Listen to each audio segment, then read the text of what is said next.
For as long as she could remember, Avery Collins had lived under the soft shadow of dismissal. Her parents, Margaret and Thomas, never yelled or openly belittled her. Their doubt came in quieter ways: a lifted eyebrow, a shrug, a quick redirect of the conversation whenever she mentioned work. Her older sister, Lydia, was the family's pride. Lydia's choices, Lydia's complaints, Lydia's bills, everything she touched was treated like a national headline. Avery grew up learning to make herself smaller, softer, easier to ignore. Even at 32, those patterns echoed loudly whenever she visited home. One Sunday morning, she arrived hoping to tell them about her recent promotion, something she had worked years for. But the moment she said, "I got promoted last week," her mother wiped her hands dry and replied without looking up, "Your promotion doesn't count." Her father followed instantly, "You got lucky." Lydia barely glanced away from her phone. "Must be nice. Anyway, I need help sorting my bills." Avery didn't defend herself. She simply let their words fall around her like dust, collecting at her feet, quiet but heavy. And in that stillness, something inside her finally shifted. That afternoon, as Avery stood between her parents' kitchen sink and the island, she felt a clarity settle in her chest, a calm, steady realization that their opinions no longer defined her. They had spent her entire life seeing her as the less capable daughter, the one who should always have time, always have space, always be available to clean up Lydia's chaos. But Avery had built a life outside their assumptions, a career with real responsibility, a team that respected her. So instead of arguing, she simply said, "Bring the paperwork to my office tomorrow." Her parents exchanged confused glances. Lydia frowned, genuinely startled. "Your office? Why there?" Avery only replied, "More space." And with that quiet answer, she planted the first seed of the moment they would never forget. Please tell us where you are watching from today. Hit the like button, and subscribe to this channel for more. Driving home that evening, Avery replayed the kitchen scene in her mind. Every word they'd spoken folded neatly into the same old pattern: disbelief, dismissal, disregard. But this time, she didn't feel defeated. She felt done begging for acknowledgement, done shrinking her wins so they wouldn't dismiss them, done trying to prove herself to people who saw only what they wanted to see. When she arrived at her apartment, she found a handwritten congratulatory card from her team waiting on her desk. "You earned every bit of this," it read. Avery ran her thumb over the message and smiled. In her workplace, she was respected. Here, she was seen. Here, she belonged. It struck her how strange it was to feel more understood by colleagues than by the people who raised her. But perhaps that was the point. Family wasn't defined by blood. It was defined by recognition. And tomorrow, her real work family would witness a moment her birth family never expected, a moment she hadn't planned to stage but would allow to unfold naturally. The next day, her sister texted earlier than expected, "We're coming at 3. Don't be late. Mom wants to stop by too." Avery smirked at the message. Of course Margaret wanted to come. Not out of support, but curiosity. The need to confirm her suspicion that Avery must work somewhere small, somewhere unimpressive, somewhere that matched the narrative they'd crafted about her. At noon, Avery walked the top floor of the building, checking that everything was as it always was. Her nameplate polished, her office spotless, her certificates in perfect alignment behind her desk. She didn't stage anything. She didn't need to. The truth lived in the polished glass door at the end of the executive hallway. When 3 o'clock approached, she saw her family through the lobby glass. Lydia walked ahead, holding her folder of overdue bills. Thomas looked around like he wasn't sure how to behave in such a modern building. Margaret's shoulders were stiff, her lips pressed into a thin line of skepticism. They expected nothing. And they would leave carrying everything. The moment Avery approached them in the lobby, Lydia waved as if greeting an assistant. "Finally," she said. "We brought the paperwork." Margaret scanned the space with narrowed eyes. "This is where you work." The disbelief in her tone wasn't hidden, it was bold, sharp, intentional. Avery nodded. "Follow me." She offered no further explanation. Silence, she had learned, was her sharpest tool. They entered the elevator, and Avery pressed one of the highest floors. Margaret's brows shot up. "Why are we going so high?" Thomas shifted uncomfortably. "Isn't this the executive level?" he whispered. Avery didn't reply. Lydia let out an uneasy laugh. "You're not giving us a tour, right? We just need the bills sorted." Avery still said nothing. The elevator rose, humming softly, the tension in the small space thick enough to touch. When the doors opened to the quiet, carpeted executive hallway, a few employees passed by. "Good afternoon, Avery," one said with a respectful nod. Margaret blinked rapidly, as if trying to understand how her daughter fit into this world. They walked the long hallway lined with glass offices and clean metallic trims. Margaret's steps grew slower, heavier, absorbing every detail. Lydia glanced around with growing unease. Thomas couldn't seem to decide where to look first, the panoramic window at the far end or the polished nameplates on each door. Avery led them to the final frosted glass office at the end of the corridor, the one that stood slightly apart from the others. She stopped in front of the door, stepped aside, and let them see the black and gold plaque mounted proudly on the glass. Avery Collins, Senior Manager. Lydia's mouth fell open. Margaret inhaled sharply, almost stumbling backward. Thomas froze, eyes wide with shock. After a long, silent moment, Avery finally spoke. "You said I wasn't busy. You said my promotion didn't count. You said I had time." She touched the edge of her nameplate gently. "This is what you never cared to see." And for the first time in years, none of them had a single word to offer. Avery pushed the door open calmly. "Come in," she said.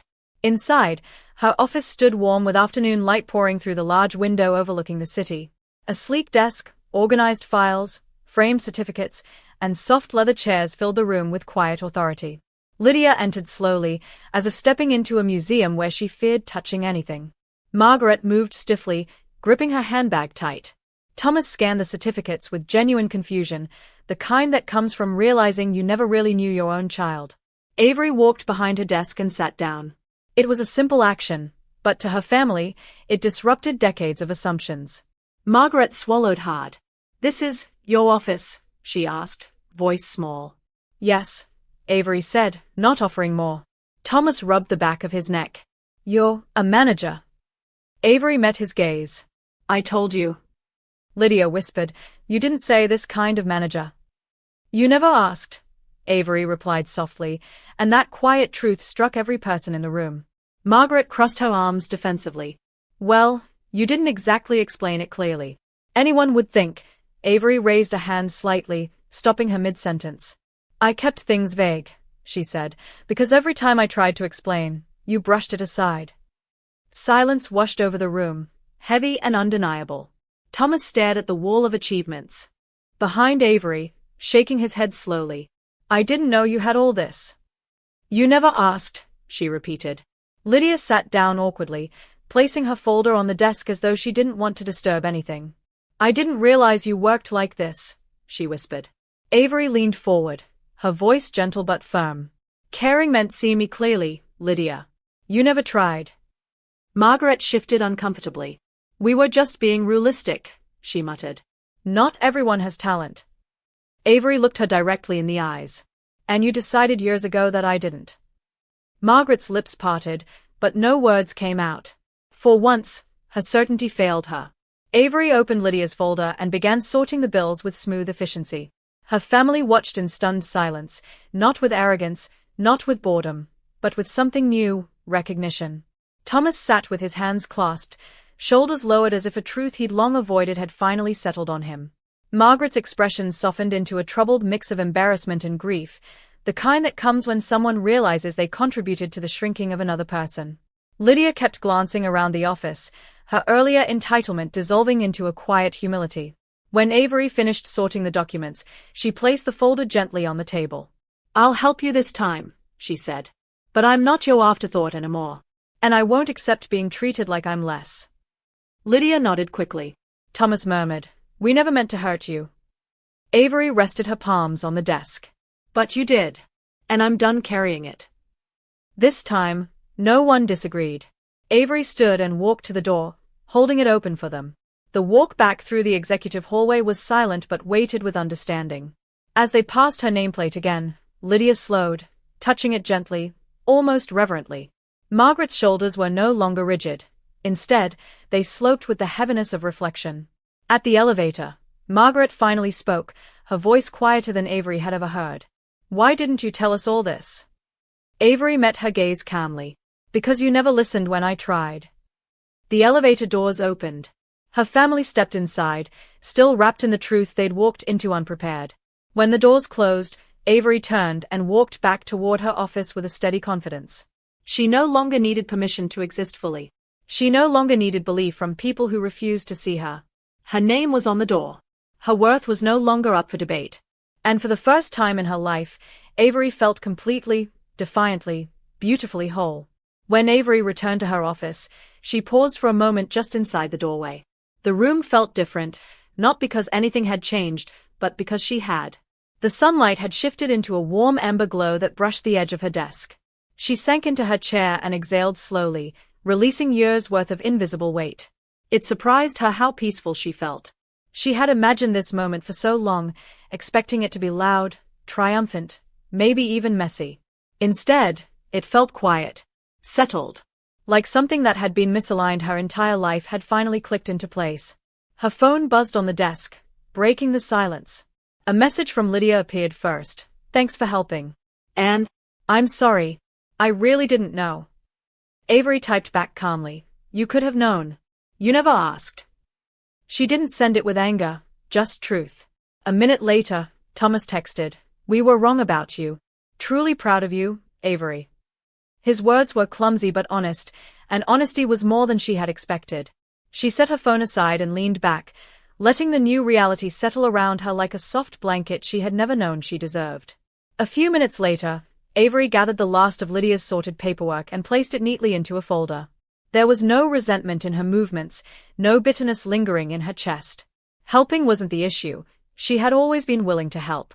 The issue was the assumption that she existed only to assist, to support, to clean up the chaos others created. Now that those assumptions had been exposed for what they were, false and unfair, she felt nothing but clarity. When she turned off the lamp on her desk, its soft glow vanished, leaving the office in a calm evening hush. She walked to the window, observing the city lights flickering to life below. Cars rushed along the streets, and distant buildings shimmered like small galaxies scattered across the skyline. For the first time in her life, she wasn't carrying her family's doubts with her. She wasn't hearing the familiar echo of their dismissive voices in her mind. She wasn't trying to rewrite their narratives or earn their praise. She simply existed.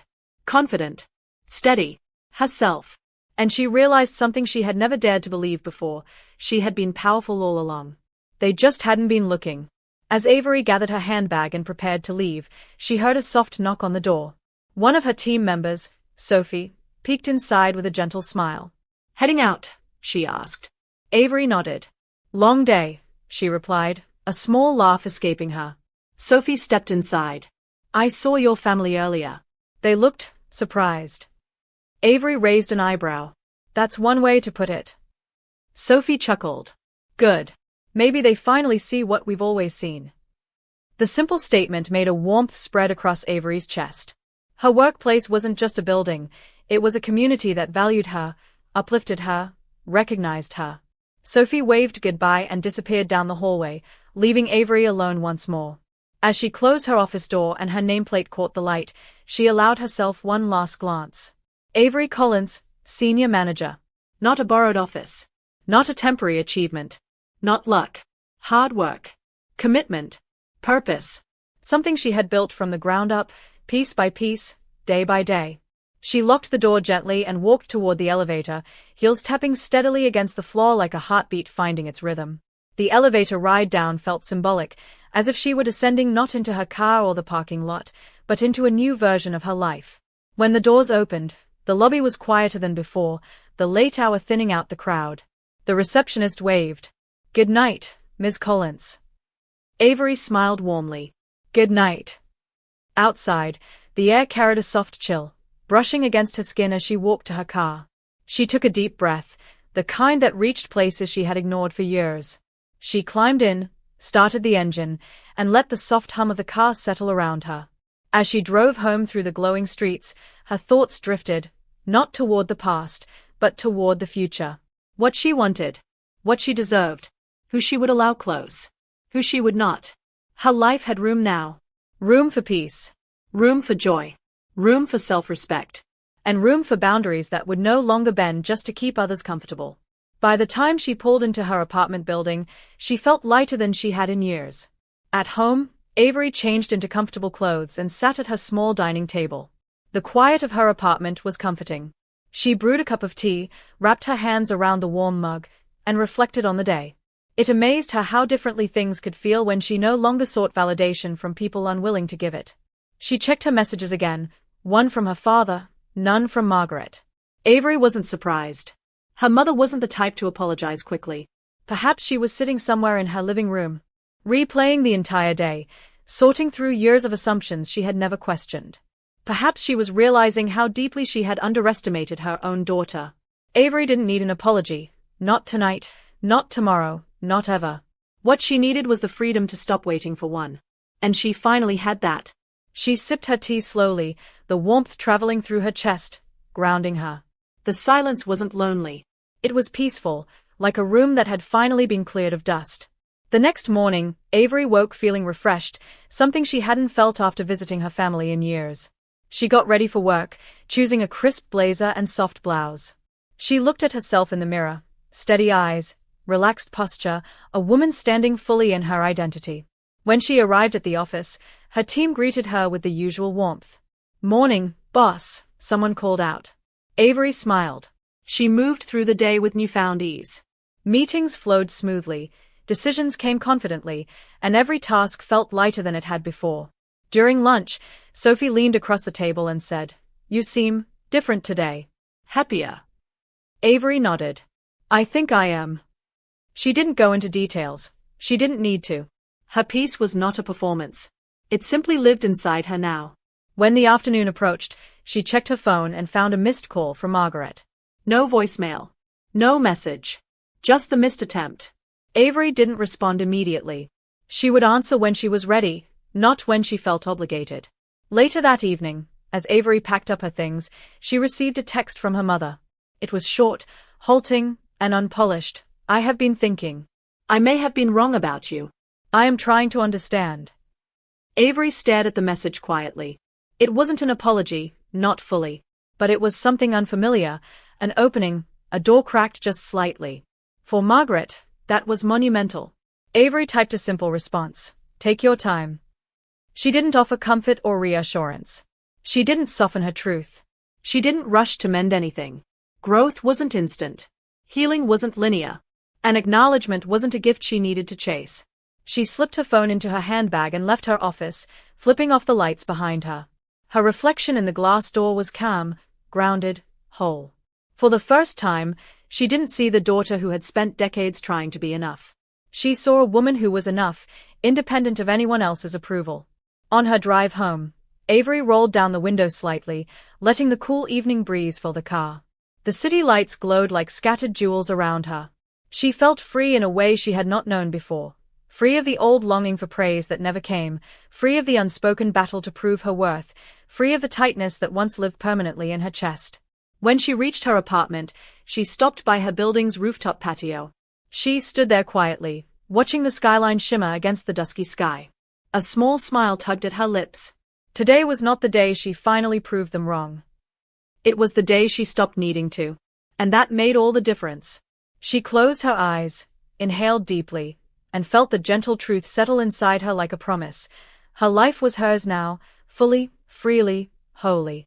In the days that followed, Avery's relationship with her family shifted, not dramatically, not overnight, but gently.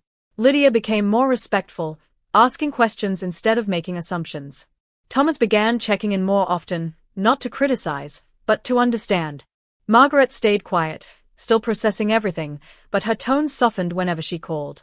Avery noticed the changes, small as they were. But she didn't hinge her happiness on them. Her life no longer revolved around seeking acceptance from people who could not give it freely.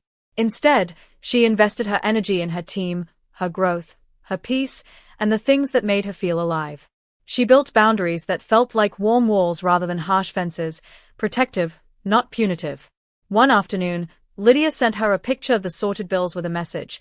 "I'm learning to handle things myself. Thanks for showing me how." Avery smiled. Change, she realized, didn't always come from arguments. Sometimes it came from letting the truth speak for itself. Weeks later, Avery arrived at work early and paused outside her office door. Her nameplate gleamed softly under the hallway lights. Avery Collins, Senior Manager. She touched it gently, not to reassure herself, but to honor how far she had come. She walked inside, opened the blinds, and let the morning sun wash over her desk. As she settled into her chair, she felt anchored in a way she had never felt before. Her family's doubts no longer echoed in her head. Their assumptions no longer shaped her choices. Their approval was no longer a currency she chased. She had rewritten the narrative, not through shouting, not through fighting, but through living boldly in her truth. She leaned back in her chair, exhaled slowly, and smiled. The world outside her window shimmered with possibility. Her story was no longer about being overlooked. It was about becoming undeniable. And for the first time in her life, Avery closed her eyes and whispered a truth she fully believed. I finally see myself.